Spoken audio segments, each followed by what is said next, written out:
Assalamualaikum warahmatullahi wabarakatuh. Salam sehat buat kita semuanya.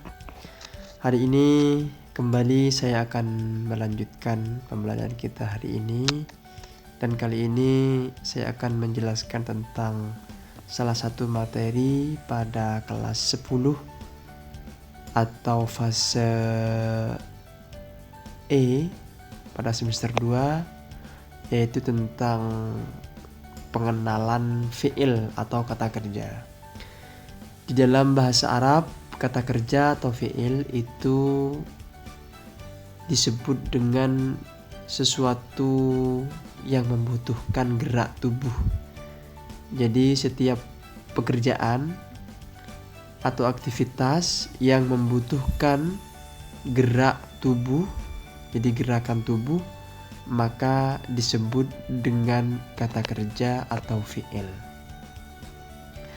Dan dalam bahasa Arab, kata kerja atau fi'il itu terdapat 3 macam. Ya, perhatikan di layar.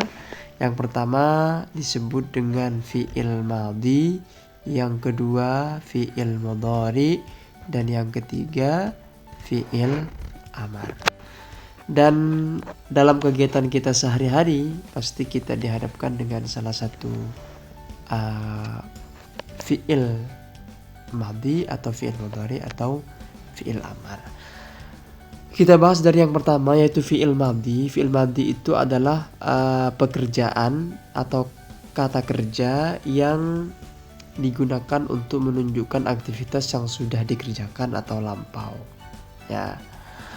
Kita lihat pengertiannya. Kata kerja atau fi'il madhi lampau merupakan kata yang menunjukkan terjadinya suatu pekerjaan pada masa lampau, dan tandanya adalah bisa menerima ta'ul fa'il, ta'ud dhamir, ta'ut ta'nis sakinah. Jadi corak atau model atau contoh fi'il madhi dalam bahasa Arab itu seperti pada layar kalian yang di sebelah kiri, yaitu ada kataba, jalasa, fataha. Itu salah satu corak atau model fi'il madhi.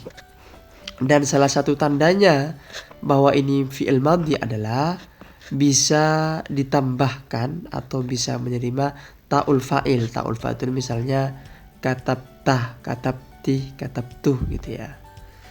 Atau ta'ud dhamir ya tadi. Dan ta'ut ta'nis sakinah. Ya ini yang ini ta'ut ta'nis sakinah. Ta'ut ta'nis sakinah itu katabat misalnya. Nah, itu tergantung nanti karena kalau kata kerja itu kan butuh orang yang mengerjakan. Nah, siapa orang yang mengerjakan itu akan merubah pola dari fi'il itu sendiri.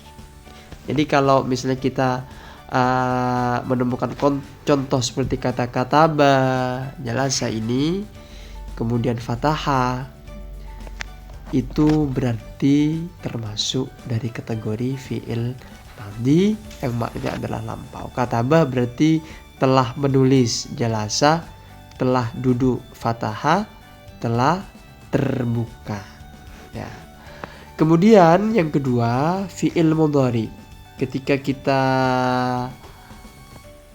membahas fi'il mudhari, maka kita sedang membahas tentang pekerjaan yang sedang kita kerjakan atau pekerjaan yang akan kita kerjakan. Misalnya saya besok mau masuk kelas. Masuk kelas, akan masuk kelas, itu kan suatu pekerjaan yang membutuhkan gerak tubuh. Maka kata kerja yang seperti itu disebut dengan fi'il mudhari. Atau saya sekarang sedang makan. Nah, sedang makan itu termasuk dari fi'il mudhari. Kita lihat contoh ya, yang sebelah kiri itu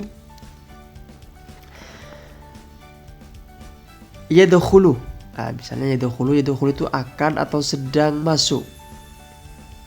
Ya, kemudian yakfilu sedang mengunci atau akan mengunci.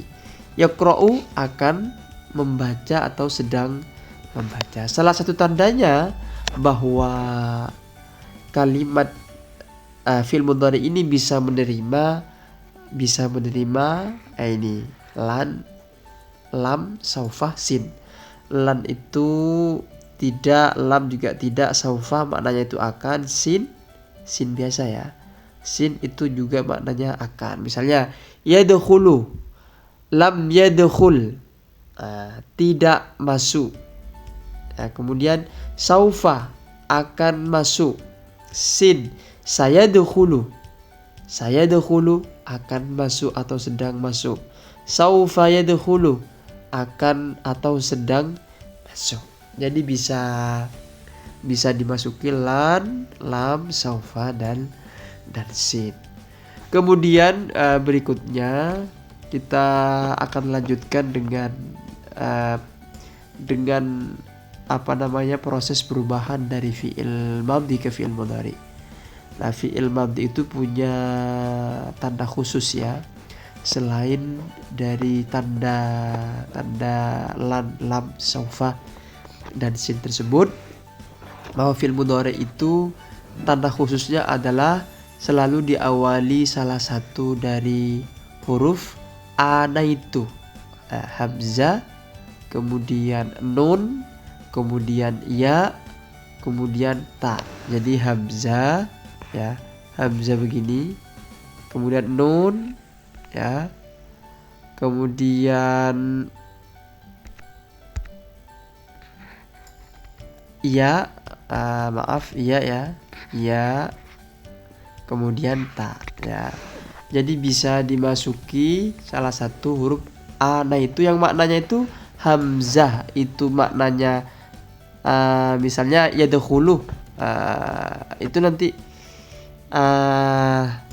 akan ada salah satu di depannya, itu kata depannya akan ada salah satu dari huruf ana itu, hamzah, nun, ya dan ta. Yadkhulu itu berarti ya, yadkhulu, dia akan masuk. Kalau adkhulu, saya akan masuk gitu ya.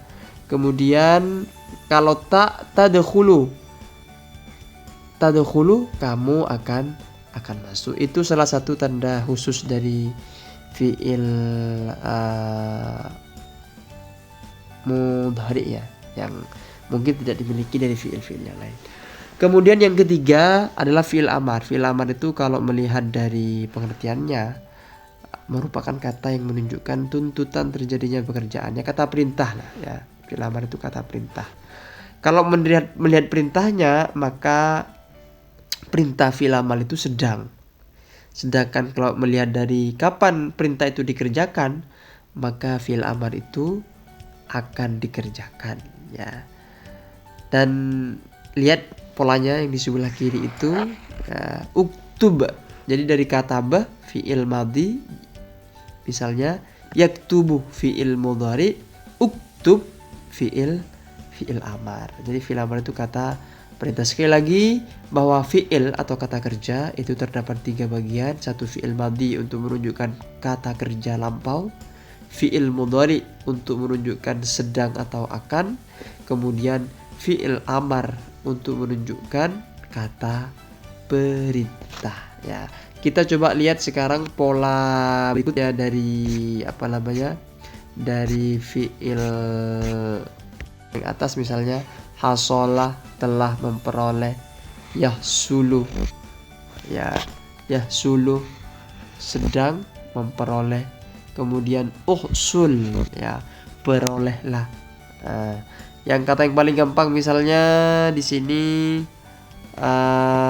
qiraah ya, yang paling bawah itu qiraah maknanya membaca, yaqra'u sedang atau akan membaca, iqra bacalah. Jadi itu perubahannya. Kemudian misalnya rosama, di bawahnya itu rosama yarsumu ursum, tabakha yatbakhu idbakh, kataba yaktubu uktuba, hafidha yahfadhu ihfal, ghasala yaghsilu igsil.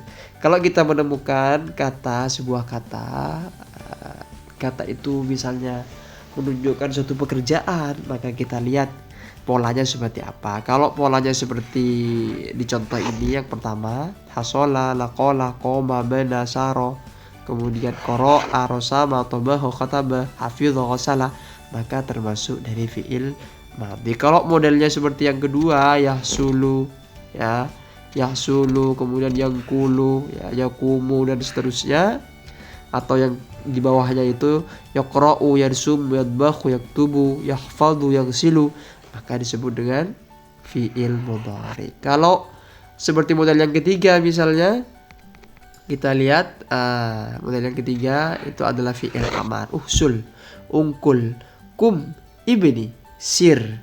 Kemudian yang nomor 2 yang di bawahnya iqra, ursum, idbakh, utub, ihfal, igsil, maka itu adalah fi'il amar. Oleh karena itu nanti kalau kita mau membuat suatu kalimat misalnya, maka kita harus mengikuti pola fi'il madhi atau pola fi'il mudhari atau pola fi'il amar. Sekali lagi saya jelaskan, khusus pada fi'il mudhari itu awal katanya itu bisa berubah-ubah tergantung siapa pelakunya atau siapa subjeknya. Jadi perubahannya misalnya saya contohkan sekali lagi, untuk kata misalnya di sini yaqra'u, ya, yaqra'u misalnya itu kan artinya dia membaca.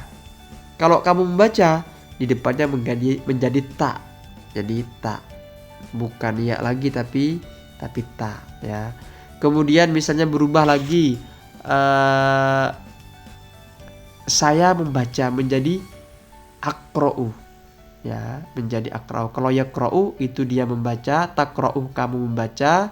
Kalau aqra'u saya membaca, dan yang terakhir itu adalah nun. Ana itu nun kita membaca. Mudah-mudahan bisa difaham. Selanjutnya setelah ini kita akan membuat contoh kalimat dan kita akan membahasnya apakah termasuk fi'il madhi, mudhari atau fi'il amar. Terima kasih, semoga bisa difaham. Assalamualaikum warahmatullahi wabarakatuh.